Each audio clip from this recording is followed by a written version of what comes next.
자, 이번에는 조금 더 깊게 들어가서 순매입액이라는 놈을 배울 거예요. 우리 52페이지의 맨 밑에 있긴 한데요. 자, 볼게요. 이거를 매입 원가라고도 부르거든요. 자, 어떤 내용인지 볼게요. 매입 원가에 부대 비용을 가산한 취득원가 또는 뭐 취득원가를 좁은 의미에서 봤을 때는 그냥 돈 주고 사온 금액이라고 하는데 조금 넓은 의미로 보면은 취득원가에 부대 비용을 가산한 금액까지도 취득원가로 봐요. 그래서 매입 애누리, 매입 환출, 매입 할인을 차감한 금액. 애누리라는 말하고 할인이란 말이 여태까지 여러분들이 살면서 20 몇 평생을 살면서 같은 말 아니야? 깎아주는 건데? 그렇게 생각할 수도 있어요. 흔히 또 잘못 알고 있는 네고시에이션이라는 무역 용어를 잘못 인식해서 네고 가능이라고 알고 계신 분들 계신데, 네고를 할인이라고 알고 계신 분들이 계신데, 네고는요 무역 용어인 네고시에이션의 줄임말로서 거래를 하다는 뜻이에요. 그래서 실제로 무역관리사 시험이나 ERP 물류 1급 시험을 보면 뭐라고 나오냐, ERP 물류 1급부터 그 무역관리가 나와요. ERP 생산 1급부터는 QC 생산관리가 나오고요. 근데 ERP 물류 1급이나 무역관리사 쪽을 보면요 무역 용어에 내고하다라는 말이 나와요. 뭐 이러이러한 거래 조건으로 내고하다는 뜻은 거래를 계약했다, 이러이러한 조건으로 거래를 성사시켰다는 뜻이지 할인했다는 뜻이 아닙니다. 잘못 알고 쓰고 있는 일상 용어가 내고라는 단어예요. 마찬가지로 회계에서도 말을 정말 잘해야 되기 때문에, 그죠? 회계에서 말 하나 토치 갖고 정말 물고 늘어지는 게 많죠. 말을 잘해야 돼요. 그래서 회계를 하다 보면 본의 아니게 전문가스러운 말투가 돼요. 왜냐하면 애누리랑, 그죠? 애누리라는 말과 지금 이제 아직 수업을 안 나갔지만 애누리라는 말과 할인이라는 말을 혼용해서 쓰거나 잘못 바꿔 쓰면 완전 다른 결과가 나올 수 있기 때문에 그래요. 자, 들어보세요. 일단 순매입액 공식인데 취득원가에서 뭐 부대 비용을 가산했다고 하고 애누리, 환출, 할인을 다 차감하기도 하고요. 여기 조금만 덧붙일게요. 덧붙여 보면은, 잠깐만요. 아이고. 조금만 더 붙여볼게요. 더 붙여보면은 이렇게 볼 수 있어요. 이 취득원가 있죠? 취득원가에서, 아이고, 공식을 이렇게도 할 수 있어요. 매입 애누리, 이건 안 써도 돼요. 그 다음에 점 찍고 매입 환출, 점 찍고 할인, 이렇게 봐도 다 똑같은 말이에요. 다 빼주는 거기 때문에 이렇게 묶어서 얘네들을 점을 찍어도 같은 말이 되고 플러스를 찍어도 다 같은 말이에요. 다 빼주는 거기 때문에 다 더해서 한꺼번에 통 빼주나 아니면 점 찍고 점 찍고 점 찍어서 그냥 다 빼주나 다 똑같아요. 표현 방법은 여러 가지인데 이해하실 때는 똑같은 걸로 보시면 됩니다. 아시겠죠? 그렇게 보시면 되겠어요. 자, 계속 이어서 가볼게요. 자, 매입 애누리. 그래서 매입 애누리는 여러분이 일반적으로 알고 계신 대로 금액을 깎아주는 개념이에요. 그리고 매입 환출, 얘는 수량을 감소시키는 건데, 매입 환출은요 여러분들 반품이에요. 반품을 매입 환출이라고 합니다. 반품해서 보내는 걸 내가 사왔는데 매입했어. 근데 한자어를 잘 되새겨 보면 환출은 뭐냐면, 환이 이제 그 뭐 전환하다, 교환하다, 그 돌릴 환자예요. 환출, 돌려보낸다는 뜻이에요. 사왔는데 도저히 물건을 못 쓰겠는 거야. 반품 보내. 그게 환출이에요. 자, 애누리 깎아주는 건데 할인하고 애누리가 뭐가 다르냐? 자, 일단 들어보세요. 불량품이나 수량 부족 등의 뭔가 문제가 있는 거예요. 물건에 하자가 있거나 문제가 있을 때 깎아달라고 하는 거예요. 왜 그런 거 있죠? 왜 우리가 중고나라나 당근마켓 이런 데 보면요 누가 가격을 올리잖아요. 그럼 흥정을 하죠. 야, 그 사진 보니까 뭐 박스도 없고 구성품도 없는 것 같은데 가격 얼마만 깎자, 뭐 이렇게 얘기하는 거 있죠. 그걸 여러분들이 애누리라고 얘기하시면 그건 맞아요. 물건에 하자가 있거나 흠집이 있거나 생활기스가 있어서 금액을 좀 깎자라고 하는 건 애누리가 맞아요. 또는 판매자가 그래 뭐 내가 가전제품을 파는데 박스도 없고 설명서도 없고 그냥 덜렁 아답터도 없어, 덜렁 이거 노트북 하나만 팔 거야. 그러면 이거는 어느 정도 깎아주는 거잖아요. 이건 애누리가 맞아요. 네, 애누리가 맞아요. 그래서 불량품, 수량 부족 등의 사유로 취득원가에서 차감되는 금액을 애누리라고 합니다. 애누리. 매입 환출. 반대는 이제 매출 에너지가 있고요. 매입 환출. 매입한 재고 자산에 대해서 불량 등의 사유. 여기서 불량 등의 사유가 뭐예요? 불량품이나 뭐 여러 가지 문제, 하자가 있는 경우로 반품하는 것. 그래서 반대는 매출 환입이라는 게 있어요. 조심하셔야 돼요. 매입 환출은 들어온 걸 돌려 내보내는 것을 매입 환출이라고, 매출 환입은 내가 판매자로서 팔았는데 반품되어 돌아온다고 해서 매출 환입이라 그래요. 이것도 오른쪽에 있는 이 화살표 너머에 있는 애들은 매출자의 입장, 얘네들은 매입자의 입장이에요. 서로의 입장이 달라요. 잘 확인하셔야 돼요. 자, 다음.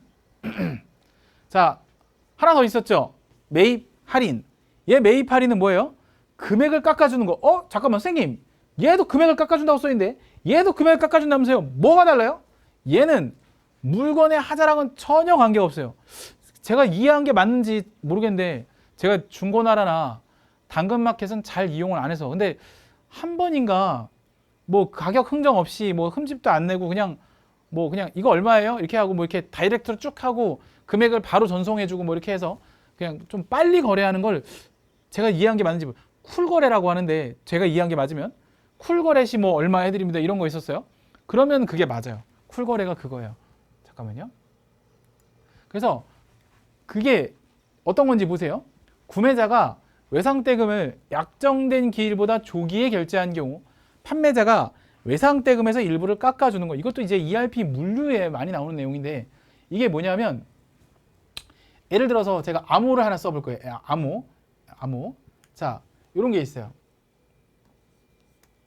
N30. 잠깐만. N30이 아니라 20. 그다음에 N30 이런 게 있어요.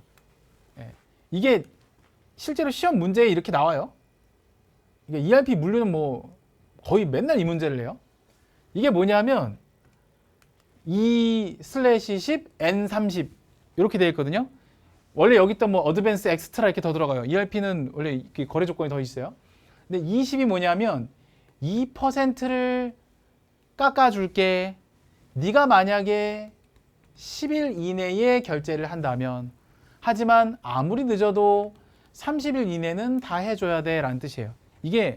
근데 이게 제가 만든 억지스러운 말이 아니고 경영학을 조금 배운 사람, 국제무역을 공부한 사람, 국제통상을 공부한 사람들이라면 이게 뭔지 알아요. 왜냐하면 이거 우리나라에서만 쓰는 말이 아니라 전 세계적으로 다 똑같이 쓰는 말들이거든요. 계약서에 명시가 돼 있어요. 이게 우리나라에서 만든 말이 아니에요. 이거 제가 만든 말도 아니고 2/10, N30 하면 2%를 깎아줄게. 원래는 30일 거래 계약 조건인데 네가 10일 이내에 빨리 결제해주면 나는 너한테 2%를 깎아줄 수 있어라는 거를 계약서에 명시해놓고 그대로 이행이 되면 실제로 2%를 깎아주는 조건을 얘기합니다. 근데 이게 뭐 어드밴스 엑스트라 뭐 조건이 되게 많아요. ERP 물류를 보면. 근데 어쨌든 그건 뭐 ERP 물류 가서 배우시고, 일단은 이거는 여기서 요 정도만 나와요. 시험 문제에 나오게 되면. 근데 이것도 FAT 2급이나 전산회계 2급에는 안 나오고요. FAT 1급도 잘 안 나오고, 과거에 전산회계 1급 때 좀 많이 나왔었어요. 전산세무 2급도 좀 나온 적이 있었고. 어쨌든 그렇습니다. 그래서 자, 그런 내용들에 대한 해석이고요. 그래서 다시 한번 설명드릴게요.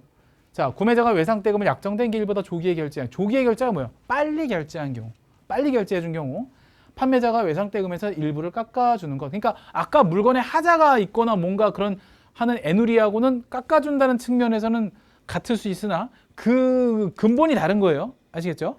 자, 그래서 정리를 좀, 반대는 이제 매출 할인인데 정리를 좀 하고 넘어갈게요. 매입 애누리와 매입 환출과 매입 할인 정리. 지금 확실하게 이해를 하시고 넘어가시면 나중에 우리가 수익 비용 쪽 공부할 때, 손익계산서 개정 과목 공부할 때 안 헷갈릴 수 있어요. 자, 볼게요.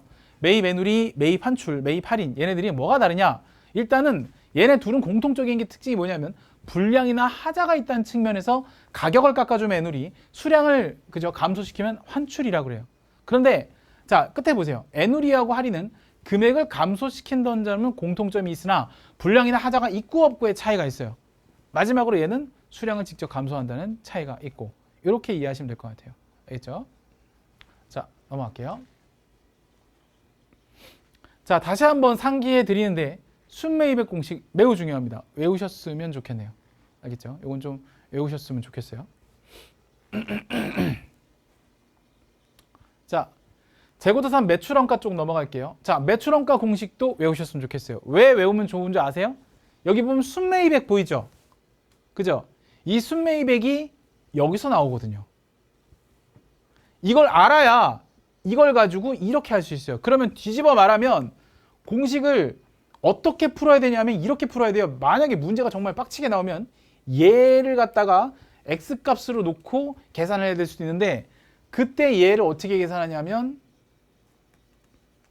취득원가, 단기 매입액, 매입가액 더하기 부대비용, 순매입액 공식을 써야 돼요. 매입가액 더하기 부대비용, 여기서 빼기 애누리, 매입 환출, 매입 할인 이런 것들을 뺀 나머지 이렇게 공식을 이 두 가지를 접목시켜서 문제를 풀어야 될 수도 있어요.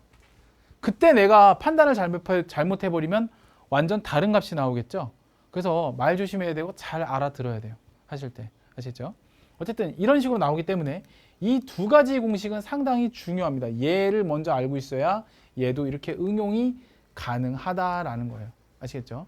그래서 이건 되게 중요한 공식이기 때문에 두 공식은 무조건 알고 있어야 돼요. 여기에 이제 하나 더 들어가는데 하나 더 들어가는 거는 뒤에 가서 설명드릴게요. 일단 넘어갈게요.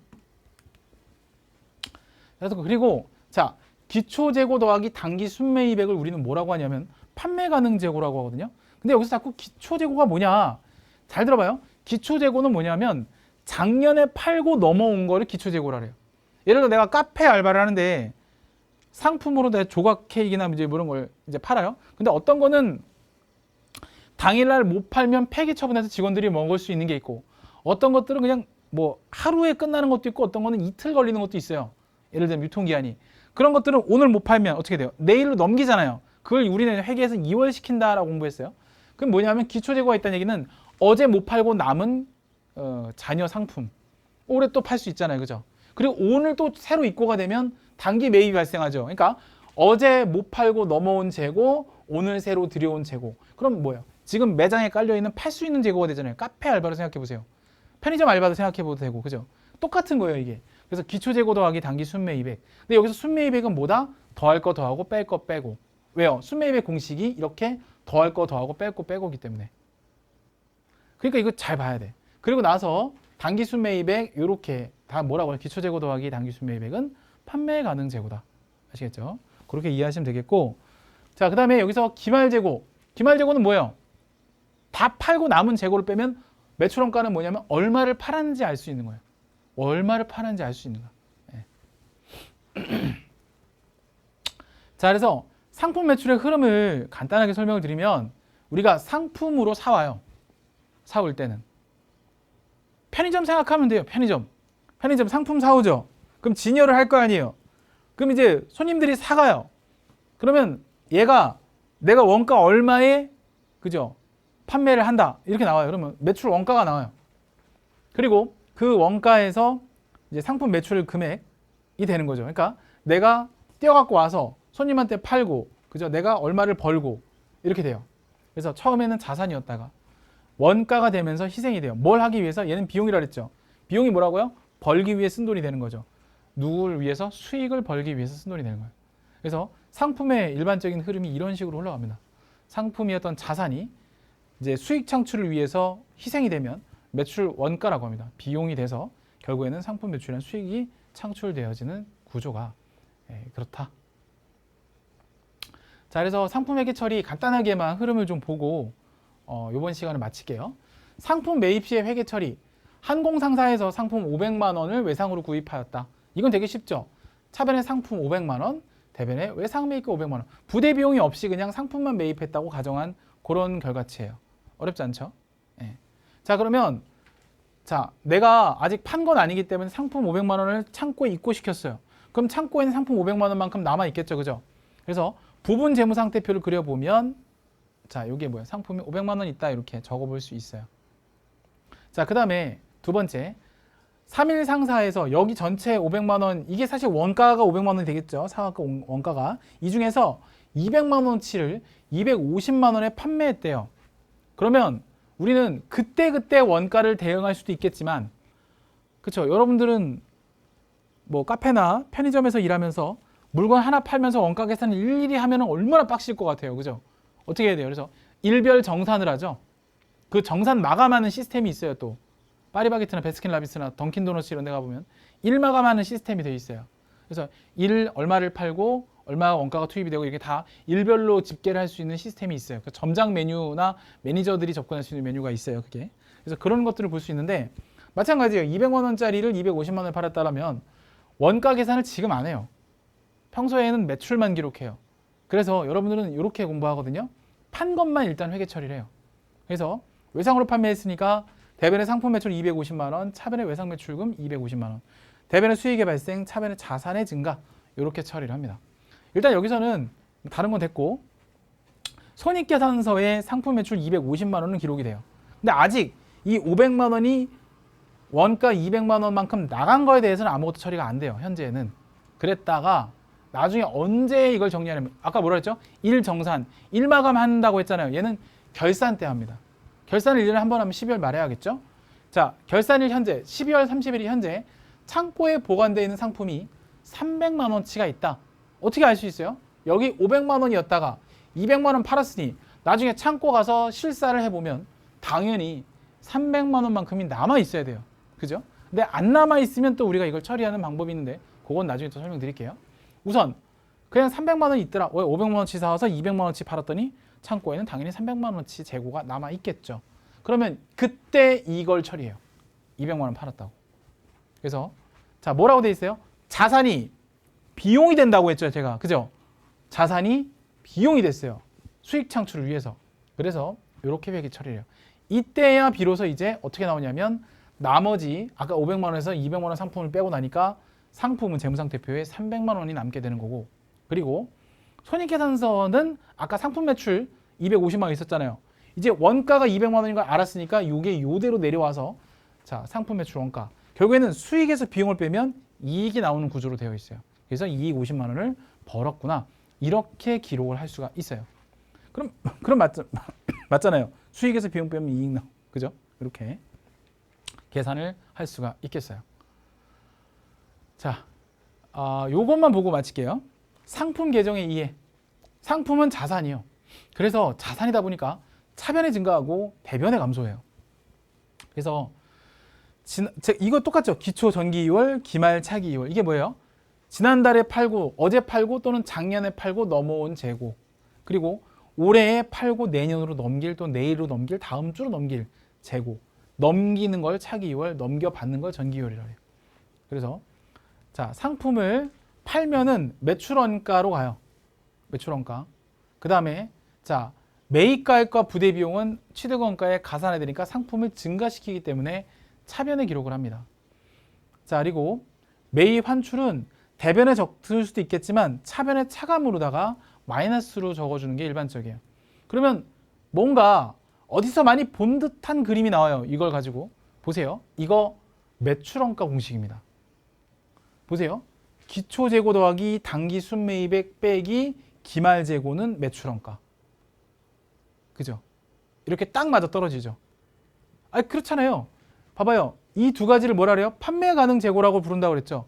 지난 달에 팔은 거 아니면 어제 팔고 남은 거 오늘 새로 입고한 거 그 다음에 파는 거 남은 거 또는 남은 걸 확인하면 판 걸 알 수 있듯이 대차평균 딱딱 맞게 돼 있어요. 예. 이래서 재고가 얼마만큼 빵꾸가 났는지 이게 누가 처먹었는지 알 수 있는 거예요. 이런 걸 가지고.